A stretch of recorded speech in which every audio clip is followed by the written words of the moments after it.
Salud amigos, tripulantes de nuestra querida, contaminada y única nave espacial. La misma que, desde la última vez que nos vimos por estos medios, ha dado otra vuelta sobre su eje imaginario y, por supuesto, vaya que está generando acontecimientos en pleno desarrollo. Y aquello que parecía un lugar común, desgastado, la reiteración a veces desgasta el concepto, pero en este caso lo reafirma, o paradoja en la que no quisiéramos vernos. El idioma demasiado similar al de la época de la Guerra Fría ahora se plantea con ejercicios que son demostración de músculo, lo que eufemísticamente se llama así en los análisis militares superficiales, pero que tienen que ver, ya estamos hablando de desplazamientos de grandes unidades aéreas, navales, estamos hablando por ejemplo de que Francia mueve su portaaviones Charles de Gaulle. El anterior que tenían se lo vendieron a Brasil, que ahora se llama Minas Gerais. Interesante, estuve allí, pero el tema es que ahora Francia mueve su portaaviones nuclear Charles de Gaulle. Una pista de 200 metros, un ancho de más de 64 metros y pequeño ángulo ahí de 8 grados en la proa para ayudar al despegue. Pero esto, ¿a qué viene? Lo que importa es la acumulación de elementos de guerra naval y aeronaval en las áreas tan sensibles que empezaron con el tema de Ucrania, que como recordamos siempre, ya en 1854 los imperios de moda en eso, los austríacos, franceses y británicos se peleaban en esa guerra donde además aparece por primera vez un corresponsal, ya les mostramos quién, ¿no? Y después el primer fotógrafo, Fenton. Todo muy cerca de Moscú para la tranquilidad de la Rusia actual, ¿no? Pero ahora Francia entra en lisa con todo y mueve su Charles de Gaulle. No se puede ser una potencia hoy en día sin tener un portaaviones importante. Esa es la razón que se deshicieron del otro, que ya estaba viejito, lo reacondicionaron y se lo vendieron a Brasil, que a escala de nuestro subcontinente, claro, el Minas Gerais ahora, le da ese estatus, ¿no? Pero algunos con un humor típico carioca y malintencionado le llamaban Il Bel Antonio al Minas Gerais, pero bueno. Es mejor que veamos los acontecimientos en pleno desarrollo y les mostremos cómo está la muy fluida situación en el ámbito del Mediterráneo que tiene que ver siempre con el Medio Oriente, ¿no? Para empezar, hay maniobras muy importantes. Lo mejor que tienen en materia de transporte, ya todos jets de los Estados Unidos, el Comando Aéreo de Transporte, se transforma en una demostración de cómo podemos colocar gente donde queremos mediante aviones de transporte jets y lanzar los paracaidistas, y no solo los paracaidistas, sino también todo el apoyo logístico que esto merezca. Naturalmente, la banda característica, ¿no?, del Comando Aéreo de Transporte. Naturalmente, esto tiene mucho que ver con lo que es mostrar músculo a distancia, es decir, entrar en el ámbito de la geopolítica. Y si alguna vez este video lo adelantan un poquito, podremos mostrar el resto de lo que viene. Gracias. Ahí van, lanzando, eso se llama colgar la ropa, ¿no? Eso se llama colgar la ropa en la jerga de aviación. ¿Qué es? Bueno, la ropa es el despliegue del paracaídas. La OTAN está lista para defender a los aliados, pero tiene que adaptarse a un mundo cambiante, decía hoy Stoltenberg. Vean qué maniobras, ¿no? A los ejercicios llegaron 9 líderes de 9 países europeos y bálticos, central y oriental, y esto es la maniobra más importante en una década. Esto es músculo para que lo vea Moscú. Por supuesto, hoy no van a hacer el ridículo. Las lanchas de desembarco de nueva generación vienen a la máquina que da, se meten en la cabecera de playa y esta vez los todoterrenos no quedan empantanados frente a las cámaras como el papelón de la semana pasada en el ensayo, ¿no? Esta vez salen adelante.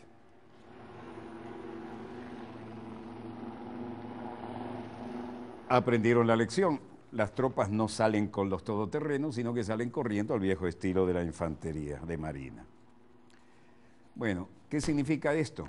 Mucho músculo. ¿Por qué está mostrando tanto músculo?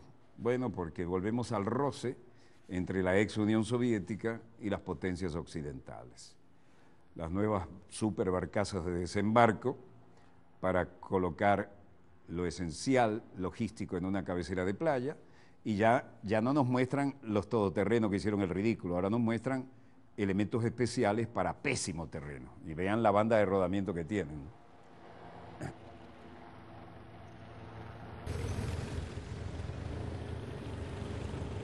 Todo esto tiene su contracara política. Por un lado, los hombres de armas sudando la gota gorda y por otro lado, los hombres que toman las decisiones. Stoltenberg había dicho hoy, Rusia puede ser un adversario potencial para la OTAN. Ingeniosísimo, ¿eh? Ingeniosísimo. Se nos cayó el mentón hasta el ombligo. Hoy decía el secretario general de la OTAN, y todavía quedaban unos cuantos asientos libres. NATO has to be able to defend any ally against any threat. We are able to... La OTAN tiene que ser capaz de defender a cualquier aliado contra cualquier amenaza. Somos capaces de hacer eso hoy, pero también tenemos que reconocer que el mundo está cambiando, por lo tanto la OTAN tiene que adaptarse y ahora estamos abordando el reto de lo que llamamos tiempo de adaptación.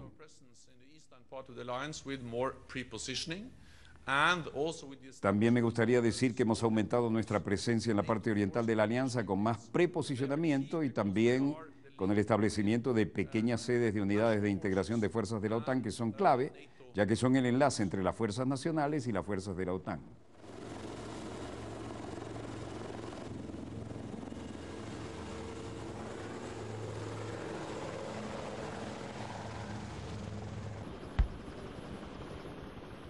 Bueno, fortalecer la capacidad de respuesta se puso en marcha con las maniobras Tridente Unido, ¿no? Con el objetivo de alertar lo que ocurre en el sur, una zona también prioritaria para la OTAN.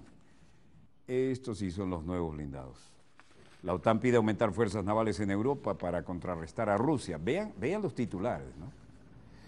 El eurodiputado de Izquierda Unida y vicepresidente de la Comisión de Asuntos Exteriores del Parlamento Europeo, Javier Couso, lleva denunciando varias semanas que estas maniobras son una demostración de fuerza en la que se esconde una clara amenaza a Rusia.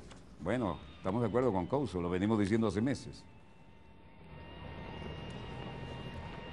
Rusia es el blanco final de todo este despliegue y de este mensaje, dice un experto. El objetivo final de la OTAN es la Federación Rusa y en este último evento no queremos estar al otro lado de nuestros hermanos rusos, dijo Raichevich, hablando de las razones por las que Montenegro no debe unirse a la alianza del Atlántico Norte. Lo que les habíamos mostrado, ¿no? Los Chinook, capaces de poner unidades completas de comando con todo su equipamiento en un punto dado del teatro en muy poco tiempo y no son muy rápidos, pero son muy efectivos, no pasan de 320 kilómetros. Pero aquí sí, lo que veíamos ahora era la verdadera pieza de artillería volante, ¿no? Los helicópteros de los cuales dimos mucho detalle ayer. Vean todo lo que lanza esto.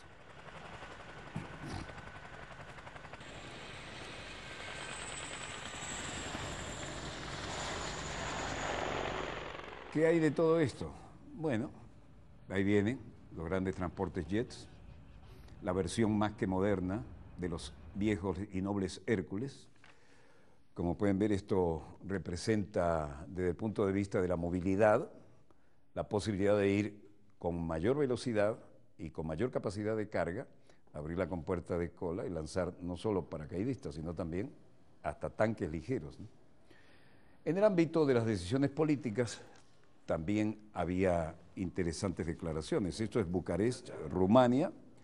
Habla el presidente Klaus Iohannis. Am decis astăzi să numesc în poziția de prim-ministru interimar pe domnul ministru Sorin Câmpeanu.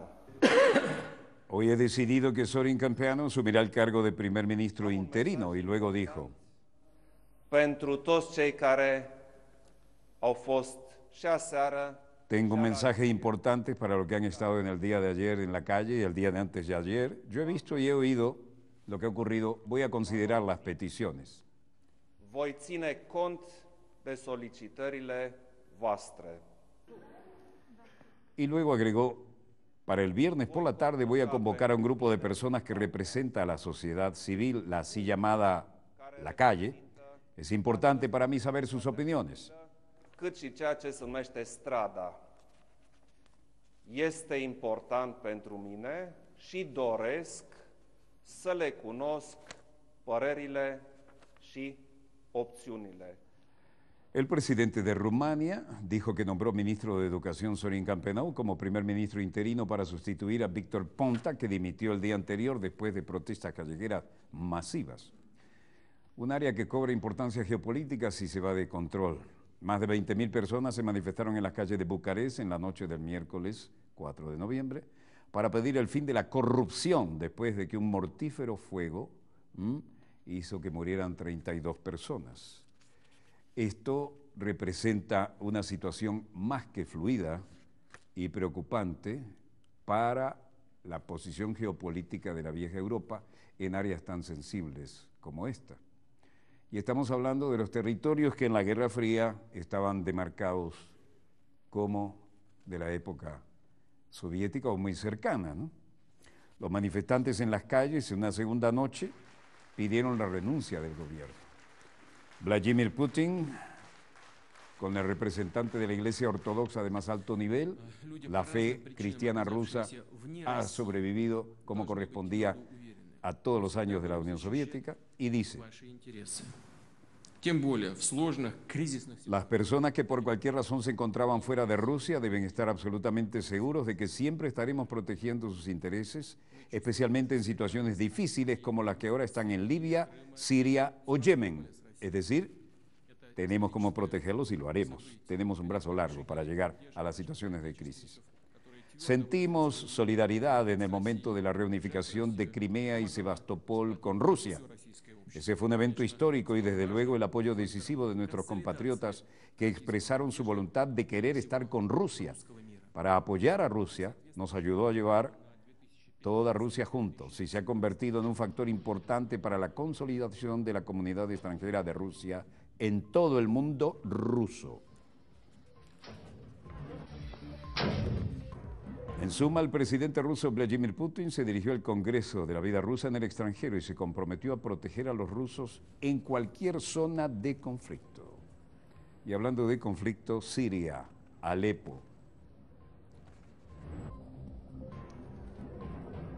El ejército sirio recupera la ruta de suministro de Alepo, recuperó el control de una carretera al sureste de Alepo, única ruta de suministro del gobierno en la ciudad donde los combatientes islámicos del Estado Islámico habían tomado posición el mes pasado. La televisión estatal dijo que las fuerzas militares tomaron el control total de la carretera que va desde Alepo a través de las ciudades de Hanazer y Trilla y enlaza con las ciudades de Hama y Homs más al sur. El Observatorio Sirio de Derechos Humanos dijo en un informe que el camino es la ruta de abastecimiento del ejército a las partes occidentales controladas por el gobierno de Alepo y hogar de alrededor de 2 millones de personas. El Estado Islámico dijo el mes pasado que había tomado el control de la mayor parte de los puestos del ejército sirio en el camino y se apoderaron de gran alijo de municiones y los puestos de avanzada del ejército en la zona.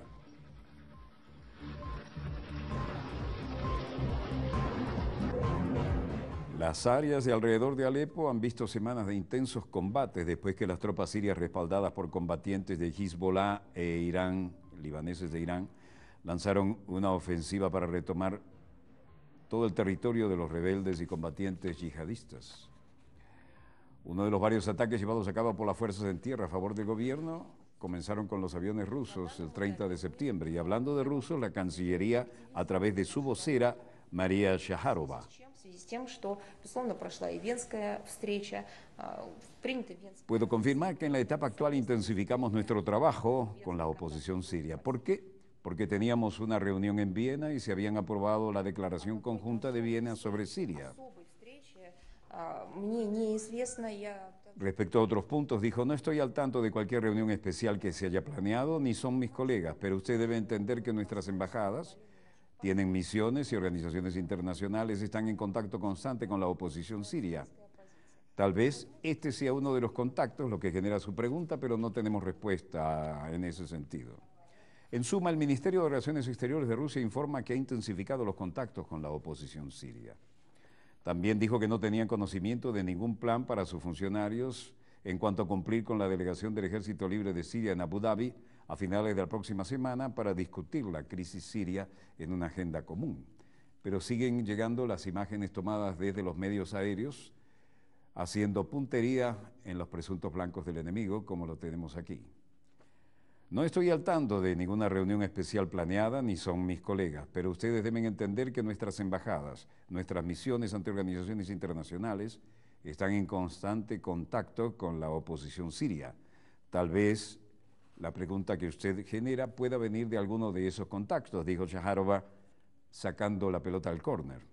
Más temprano el jueves, una agencia de noticias rusa llamó a Mahmoud al-Afandi como coordinador de tales conversaciones y lo citó diciendo que estaba sucediendo, en efecto, y una afirmación rechazada por representantes de los grupos rebeldes del Frente Sirio. El pietaje aéreo fue tomado con un dron y las fuerzas rusas confirman que tuvieron 81 salidas en 2 días y que han impactado en 263 blancos. En ese sentido, el Ministerio de Defensa de la Federación de Rusia también dio declaraciones a través de su portavoz, Igor Konashenkov, después de mostrar este pietaje de los presuntos ataques aéreos. Obviamente lo son. Este es el tipo de película que se toma a bordo para analizar a posteriori. Y el portavoz dijo, durante las últimas 48 horas, aviones jet del Grupo de Aviación Ruso han realizado 81 salidas contra 263 objetivos de la República Siria, en Alepo, en Damasco, en Deir al-Zor, en Idlib, en Latakia, en Raqqa, Hama y Homs. Rusia dice que voló 81 misiones y golpeó objetivos en Siria en los últimos 2 días. Las imágenes en blanco y negro tomadas por los drones muestran bombas golpear objetivos en Siria y uno de los videos mostraba una golpear un puente que, según el Ministerio ruso, fue controlado por los militantes hasta ese momento. Los otros videos eran una demostración. En Londres, el presidente egipcio llega al 10 de Downing Street. Vean, al primer ministro sale a recibirlo bastante adelante de la famosa Puerta Negra, la única puerta de Londres que no tiene cerradura y que siempre está impecable, porque en realidad son 2 puertas. Cuando medio deja de tener brillo, ponen la otra, que está siempre en mantenimiento. Esto queda exactamente frente a Whitehall, una callecita de 50 metros. Después al lado está el 11, que es el canciller del Exchequer, el que maneja el dinero. Y estas tomas se hacen desde Whitehall al otro lado de la calle. Si alguien pone un pie en esa calle, cuando está el primer ministro ahí, se lleva un gran problema. Pero como la callecita es de 50 metros o poco más y muy poco de ancho, unos 20 metros, las tomas se hacen aquí, desde la puerta lateral de Whitehall. Noten la amapola en la solapa.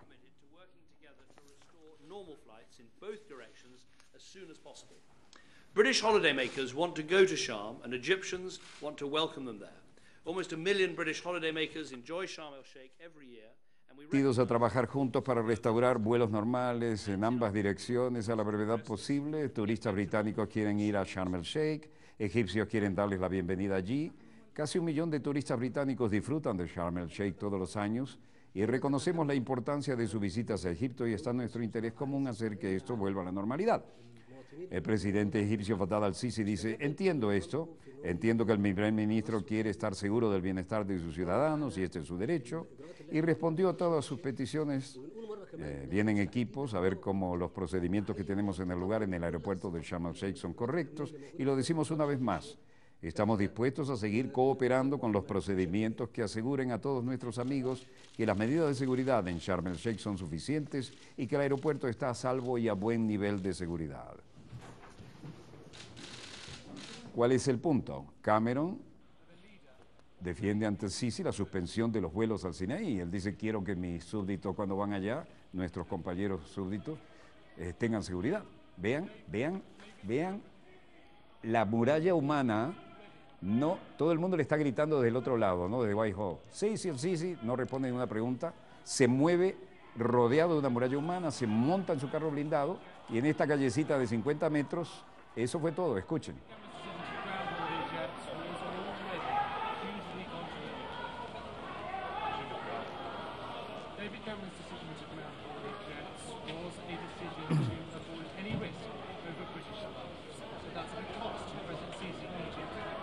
Se nota la controlada tensión, ¿no?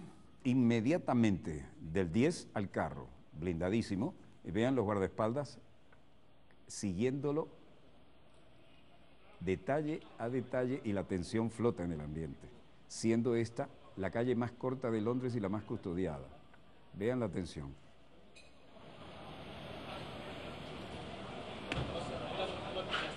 Insisto, el ancho de esta calle no llega a 50 metros, lo están tomando desde el otro lado, desde Whitehall. Y ahí hay solo dos viviendas, ¿no?, de ese lado. La del 10, primer ministro, y el 11, la del canciller del Exchequer, el hombre del maletín con los presupuestos. Ahí sale hacia Hyde Park. Y eso fue todo. Bueno, el presidente de Egipto deja Downing Street para tras reunirse con el premier británico. No hubo demasiado acuerdo y ahora estamos en el aeropuerto de Pulkovo en San Petersburgo.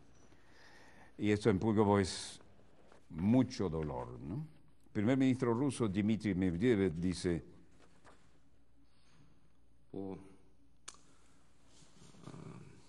по действующим регламентам участвуют в расследовании. Teniendo en cuenta que todavía es demasiado pronto para dar conclusiones finales, están hablando del desastre del avión, obviamente saboteado o bombardeado. Sin embargo, me gustaría encarar la tarea de por separado para trabajar con todas las autoridades de aviación de los estados en los que nuestros aviones vuelan, en referencia a la posibilidad de tomar medidas de seguridad adicionales.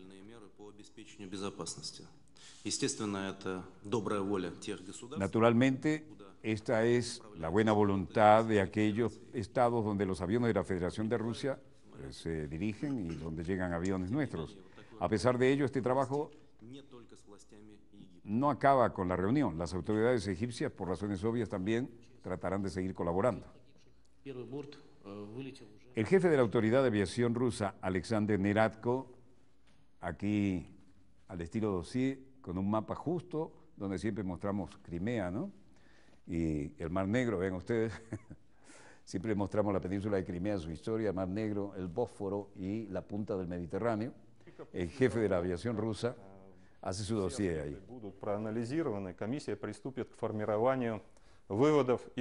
Solo después de que se analizan todos los aspectos del accidente y la comisión investigadora forma conclusiones sobre las razones de nuestro accidente de aviación, hasta ese momento no habrá conclusiones ni declaraciones de ningún tipo.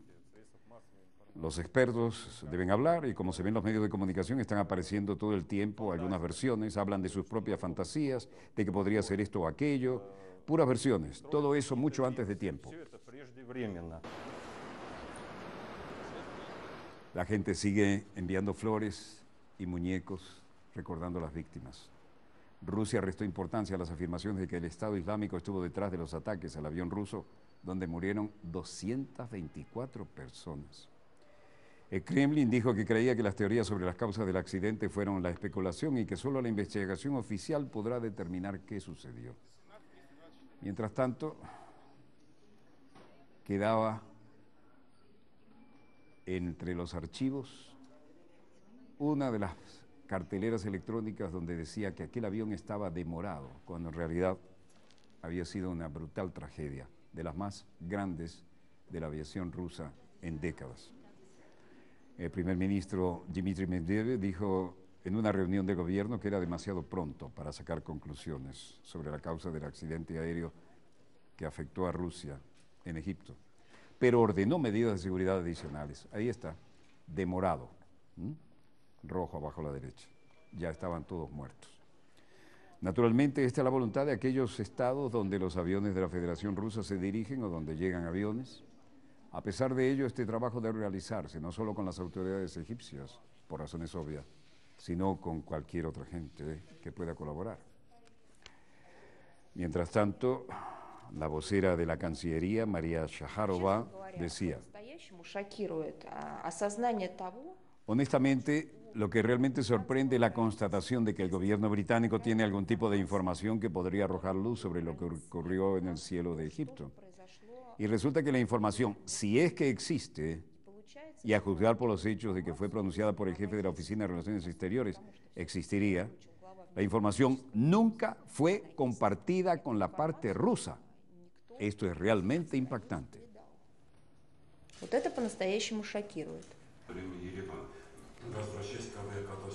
Rusia se queja oficialmente. Gran Bretaña tiene información y no la comparte con nosotros. Información sobre el accidente.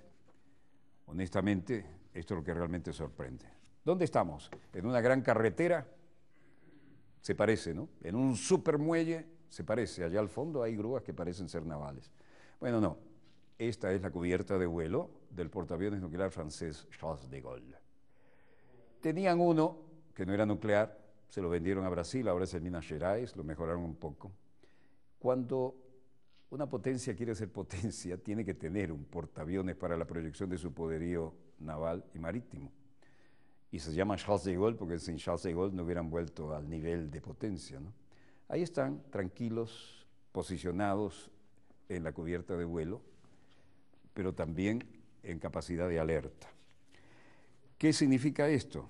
Bueno, Francia muestra músculo. Y el presidente francés François Hollande ha dicho: he decidido esta mañana enviar al grupo naval encabezado por el portaaviones Charles de Gaulle a estas zonas de conflicto.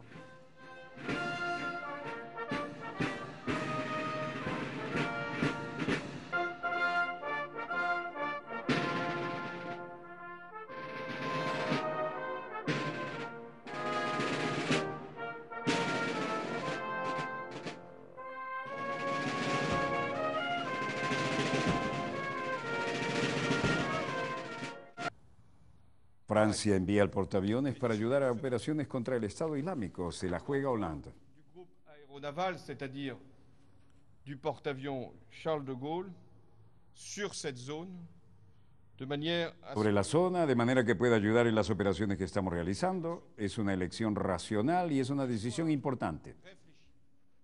C'est un choix important. Nous menons des opérations en Irak et en Syrie. Estamos llevando a cabo las operaciones en Irak y Siria. Con el portaaviones nos permitirá ser más eficientes en coordinación con nuestros aliados. Avec nos alliés. Charles de Gaulle, gran porte y propulsión nuclear, suele ir acompañado de un submarino de ataque, varias fragatas y un buque de reabastecimiento.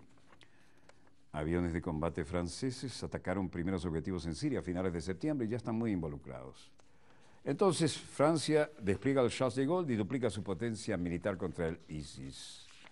¿Dónde estamos ahora? Obviamente en territorios importantes del Lejano Oriente, donde las banderas nos indican que estamos en situación de flamear desafiantes. Presten atención a esto.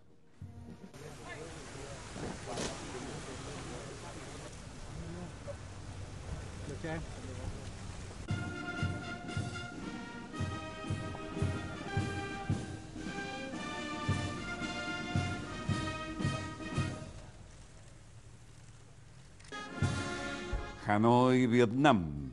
El presidente chino Xi Jinping atiende la ceremonia de bienvenida por todo lo alto del Partido Comunista y su jefe Nguyen Phu Trong en Hanoi. Presidente chino inicia su visita en Vietnam.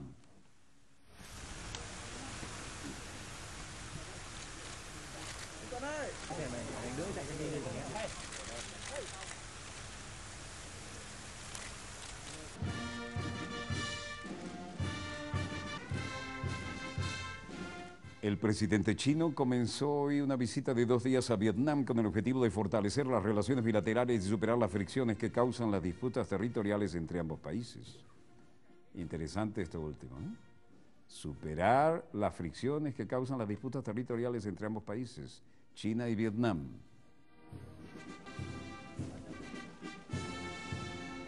El mandatario chino se entrevistará el viernes con su homólogo vietnamita Tron Tan Sang, el primer ministro Tan Dung y el presidente de la Asamblea Nacional Nguyen Sinh Hun.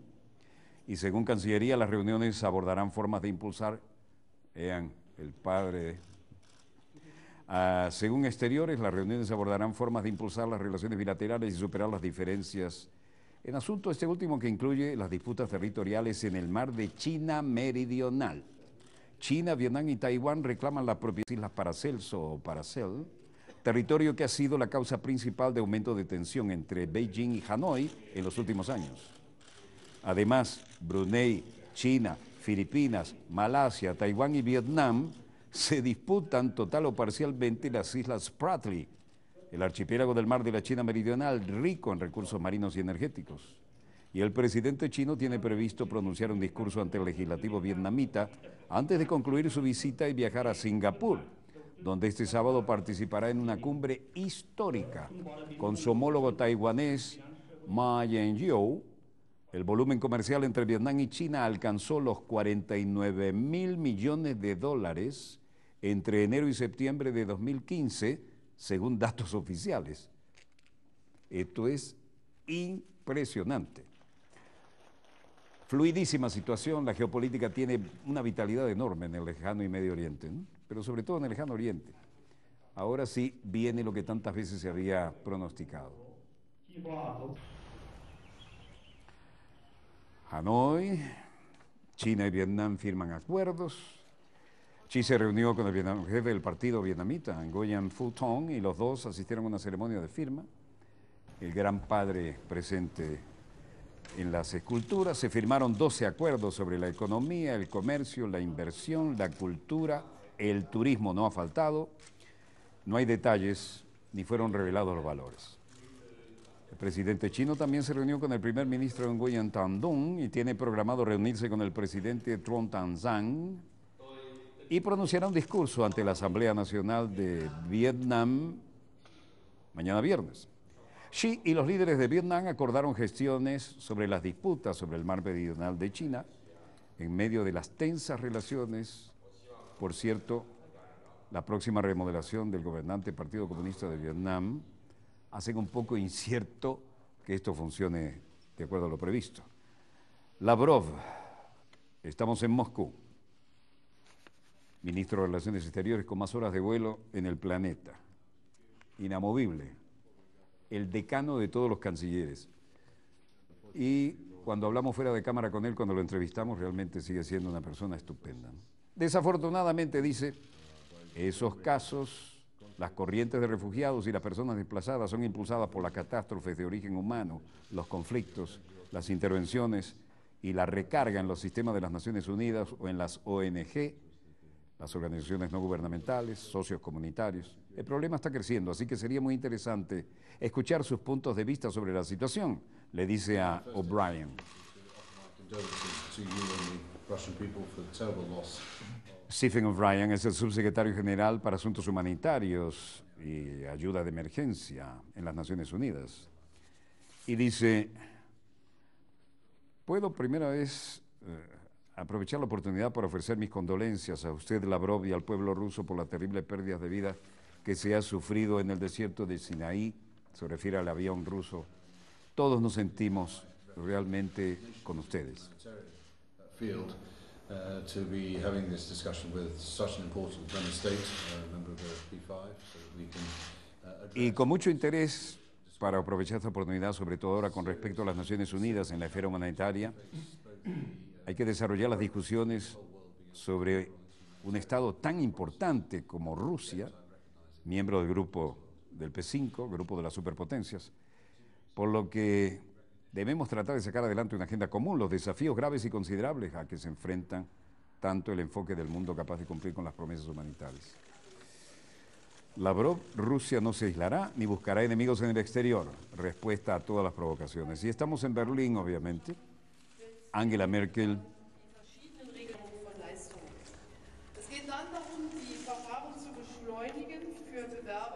partidos de la coalición alemana están de acuerdo con los centros de registro para los refugiados. Y Angela Merkel dice, en total hemos tomado un buen paso importante hacia adelante en la actualidad. Nuestras discusiones fueron intensas, empezando el domingo y terminando ahora. Tenemos aún, sin embargo, más trabajo por delante en la agenda. Y todos hacemos esto con el espíritu de crear las condiciones para que tengamos éxito.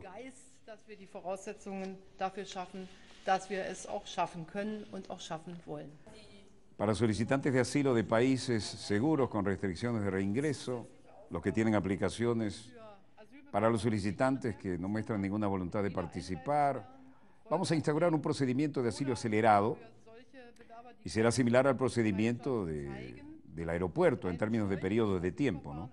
Esto significa que el procedimiento decidirá dentro de una semana las medidas legales y se podrá extender tal vez hasta 2 semanas, pero hay que darle un marco legal a esto. Und das Rechtsmittelverfahren dann innerhalb von 2 Wochen durchgeführt werden. Luego, refiriéndose al refugio, a esa ola de gente buscando Hierzu wird es besonders algo nuevo, dijo, habrá refugios especiales durante el periodo de la solicitud de asilo y durante el procedimiento y el proceso de decisión y eventual apelación o la repatriación. Habrá 3 a 5 de estos refugios y por suerte Baviera ha acordado hoy tener 2 de estos centros en Bamberg y en München. und Manching 2 davon sein können. Luego jerarquizó los puntos tratados y dijo,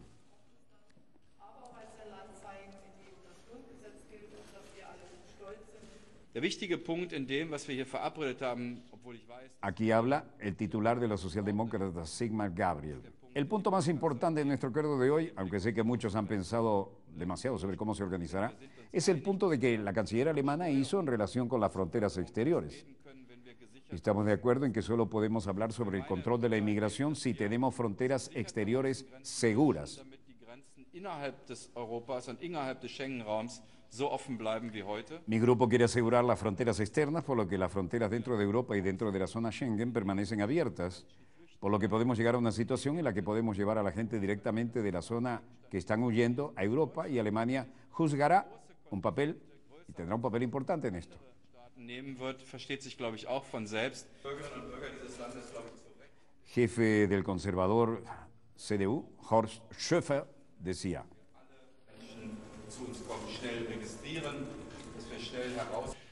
Mir liegt an dieser schnellen Verfahrensweise. una respuesta rápida a las aplicaciones es muy importante para mí porque, como dicen en representación de las comunidades así, sabemos que cuanto más tiempo pasa, más difícil se hace para enviar a los refugiados sin perspectiva de permanecer en el condado de regreso a su país de origen. Aber ihre rechtsmittelfähigen Bescheide erst nach einem Jahr oder 2 Jahren bekommen. En suma, los partidos de la coalición alemana están de acuerdo con los centros de registro para refugiados, de manera de poder controlar esta hora y acelerar el proceso de asilo para los que tienen pocas posibilidades de que tengan otra opción. Berlín a viejo estilo. Un niño de 4 años de edad, inmigrante, fue enterrado fuera de Berlín.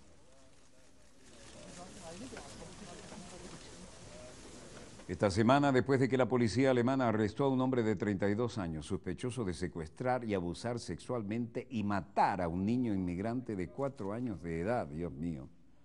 Venía de Bosnia el niño. La víctima fue enterrada en Berlín, hoy, jueves 5 de noviembre.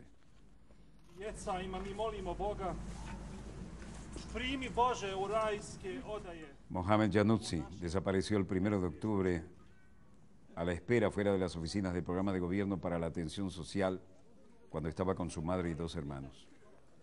La policía alemana lanzó un video que muestra a la supuesta secuestrador caminando mano a mano con Mohamed lejos de las oficinas. Según la policía, que había recibido un chivatazo de la madre del sospechoso después de que él le había dicho que estaba involucrado en el secuestro de Mohamed. El sospechoso se presentó luego en la casa de su madre, donde fue detenido por la policía el 29 de octubre. Esto es terrible, asqueroso, aparte del dolor que generan. La policía dijo que no había indicios de que el sospechoso tenía vínculos con la escena de la derecha o ningún contacto con círculos xenófobos. Wer möchte noch Blumen hier abgeben, kann hier vorne vorbeikommen. Un día después de la detención del sospechoso, la policía dijo que había admitido haber matado a Mohamed, así como a otro niño que desapareció en julio de 6 años de edad, Elier Poznan, en las afueras de Berlín. Aquí es donde uno recuerda las palabras de Jesucristo, ¿no? Lo que le hacéis al más pequeño de los míos, a mí me lo hacéis. Y más os valdría poneros una piedra de molino en el cuello y lanzaros a lo más profundo del mar. El periódico diario Bild informó que la familia de Mohamed llegó a Alemania desde Bosnia. Había estado viviendo en Berlín por alrededor de 1 año. Todos los videos y todos los medios de comunicación se utilizaron para poder hacer que la gente contribuyera con los datos y se hiciera justicia. Y hoy en día hay cámaras en todas partes, felizmente, en estos casos. Ginebra, Suiza. El portavoz de ACNUR, William Spindler. Tenemos que prepararnos para la posibilidad de un máximo de 5.000 personas que pueden continuar llegando cada día desde ahora hasta febrero del próximo año. Y si ese es el caso, estamos estudiando otros 600.000 refugiados e inmigrantes que llegarán a Europa entre noviembre de este año y febrero del año próximo. Another 600,000 refugees and migrants arriving in Europe between November of this year and February next year. Sigue el portavoz de la Organización para los Refugiados, ACNUR.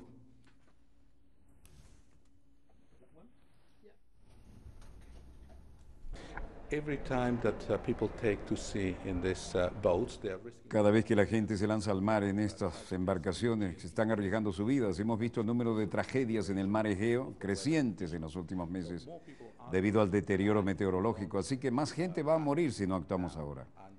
Y creemos que es posible para Europa hacer frente a la situación. Lo ha hecho en el pasado y no hay razón por que Europa no podría hacer frente a la situación de una manera más manejable.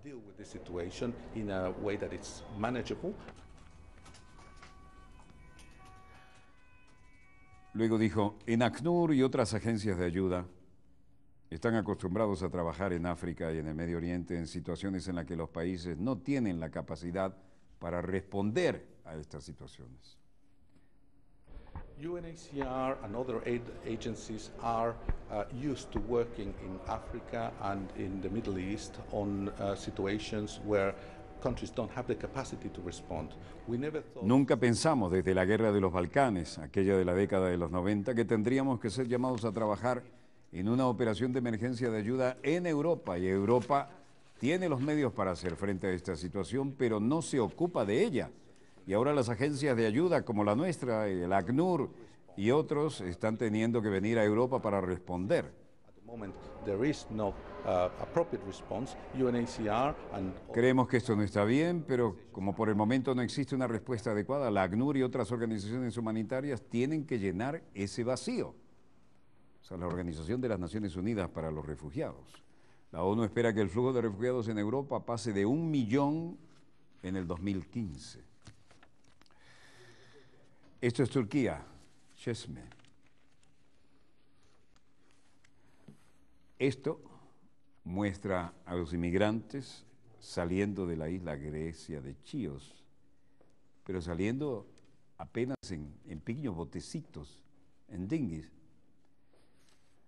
Una cámara montada en un dron está grabando escenas de inmigrantes, jueves 5 de noviembre, que toman el peligroso viaje desde la ciudad costera de Turquía en Çeşme para zarpar hacia la isla griega de Chios en pequeños botes inflables. El metraje, el pietaje, las hermosas aguas y el drama humano espantoso. Este metraje mostró tomas aéreas de los migrantes que cruzan monte abajo y que llegan a una playa donde se embarcan en esos pequeñitos botes. Miles de refugiados. Repito, esto ha sido tomado desde un dron telecontrolado, una cámara de alta definición y con gran teleobjetivo. Vean esas paradisíacas aguas. Nada que envidiar aquí en el Caribe, pero el drama ese no lo quisiéramos tener aquí, ¿no? Miles de refugiados, en su mayoría procedentes de Siria, Afganistán e Irak, atentando contra la base diaria de arriesgar la vida para cruzar el mar Egeo de Turquía a Grecia. Una corta pero traicionera jornada en barco, a menudo en los mares agitados y con mal tiempo. Este día es excepcionalmente bueno. Chios, que se encuentra a menos de 8 kilómetros de la costa de Turquía en el mar Egeo, ha sido una de las puertas de entrada principales para miles de inmigrantes que entran en la frontera exterior de la Unión Europea. Aguas paradisíacas. Pero el drama humano en tierra es brutal. Más de 500.000 refugiados e inmigrantes han entrado en Grecia a través de sus islas periféricas este año, en lo que se han convertido en la mayor crisis humanitaria en el continente en décadas. Las Naciones Unidas dijeron que los refugiados y los inmigrantes es probable que continúen llegando a Europa a un ritmo de hasta 5.000 por día a través de Turquía, y vienen este invierno y fueron hasta ahora difícil, imposible de controlar. Más de 760.000 personas ya han cruzado el Mediterráneo en lo que va de año, principalmente hacia Grecia e Italia, después de huir de las guerras en Siria, en Irak, en Afganistán, así como los conflictos en Eritrea y en otras partes de África. Irak con Saddam Hussein tenía un estándar de vida envidiable, y no se diga de Libia con Gaddafi. Diyarbakir Izilopi, Turquía. Diyarbakir, un residente en Hakan Yildiz, dice: no hay nada que podamos hacer. Esto es en defensa propia, sin embargo un alto el fuego debe ser declarado inmediatamente. Bajo las circunstancias de la guerra, nada se puede hacer. Este residente dice: es que nos preguntamos acerca de la situación, dice que no tienen miedo. El Partido de los Trabajadores del Kurdistán, PPK, tienen miedo del terrorismo llevado a cabo por el gobierno turco, dicen, y esto está creando inevitablemente un ambiente muy tenso. Ibrahim Yalman dice: la gente está harta de la guerra. Ambas partes deben tomar medidas para poner fin a esta guerra. Tanto el gobierno turco y el PKK deben hacer un esfuerzo. Si no se toman estos pasos, esta guerra nunca se va a acabar. Una solución unilateral no es posible, debe venir de ambos lados.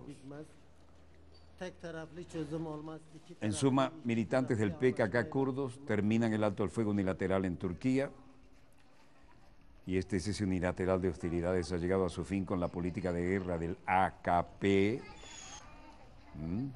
Partido de los Trabajadores del Kurdistán, dijo un comunicado difundido por la agencia de noticias Firat, que está cercana a la milicia con base en las montañas del norte de Irak. Erdogan, quien supervisó un proceso de paz con el PKK que se derrumbó en julio, prometió el miércoles 4 de noviembre continuar luchando contra el grupo hasta que el último combatiente sea liquidado. 20 personas murieron en enfrentamiento con los militares en el sureste de mayoría kurda el jueves, con lo que la cifra de muertos esta semana es de más de 40, y más de 40.000 personas han muerto en la insurgencia desde que comenzó allá por 1984. El PKK, designado como un grupo terrorista por Turquía, Estados Unidos y la Unión Europea, declaró un alto el fuego el 10 de octubre. Nada sirvió.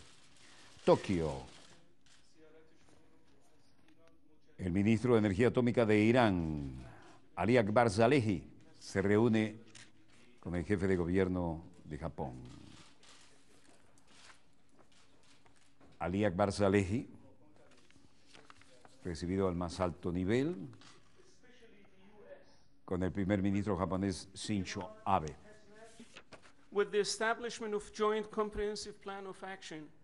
Con la creación del Plan Conjunto General de Acción entre Irán y los 5+1, Irán entra en una nueva era de la actividad nuclear con una perspectiva clara.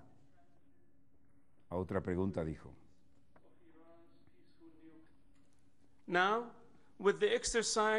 ahora en el ejercicio y con el ejercicio de nuestros derechos inalienables sobre enriquecimiento de uranio, el suelo necesario para la expansión de nuestra capacidad en la minería de uranio, de la molienda, de la producción de combustible y de la gestión de residuos radioactivos, tenemos la tecnología para manejar todo esto. Esto se hace factible. En suma, el jefe nuclear de Irán se reúne en Japón con el primer ministro en Tokio. Estamos en Ottawa, Canadá. Justin Trudeau, primer ministro, hijo del gran Trudeau, en cuya despedida estuve en Canadá, inolvidable. La pirueta que hizo detrás de la reina una vez, la repitió en el momento en que se iba. Yo, Justin Trudeau, juro solemnemente y sinceramente que voy a ser un siervo fiel y conforme a Su Majestad la Reina Isabel II, como miembro del Consejo Privado de Su Majestad para Canadá. Yo, en todas las cosas a tratar, debatido y resuelto en Consejo Privado, fiel, honesta y verdaderamente, declararé mi opinión y voy a mantener en secreto todos los asuntos comprometidos que me revelaron en capacidad de gobernante, que serán tratados secretamente en el Consejo General. Seré un siervo fiel y verdadero de Su Majestad, y que Dios me ayude.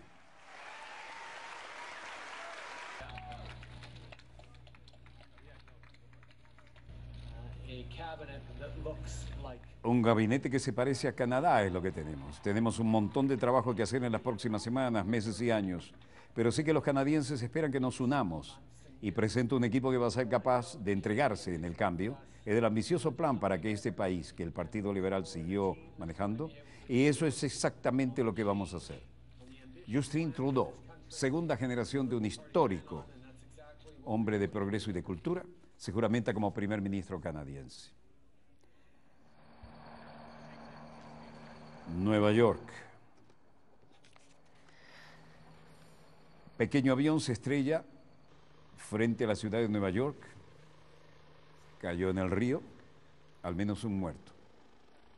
Cerca de la desembocadura en el Atlántico, frente a la costa de la ciudad de Nueva York, matando al menos una persona, dijo la policía. Un monomotor cayó en Breezy Point, Queens, alrededor de las 7:30, dijo la policía de Nueva York. Algunos de los restos del avión han sido localizados. Un solo cuerpo fue rescatado del agua, dijo el portavoz de la policía, sin más detalles disponibles.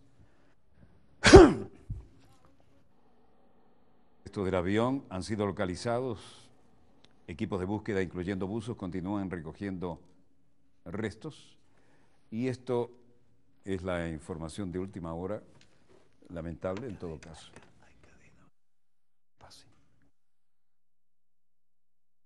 Bueno, con esta información de muy última hora que acabamos de insertar, con la flexibilidad que nos da no necesitar libreto ni teleprompter, cerramos nuestro dossier de hoy.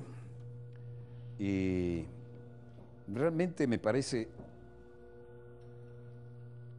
muy canadiense esto, ¿no? De que aquel Pierre Trudeau que hizo tanta historia como quebecois en esta gigantesca nación del norte, que fue tan irreverente con la corona británica, ahora su hijo esté reemplazándolo.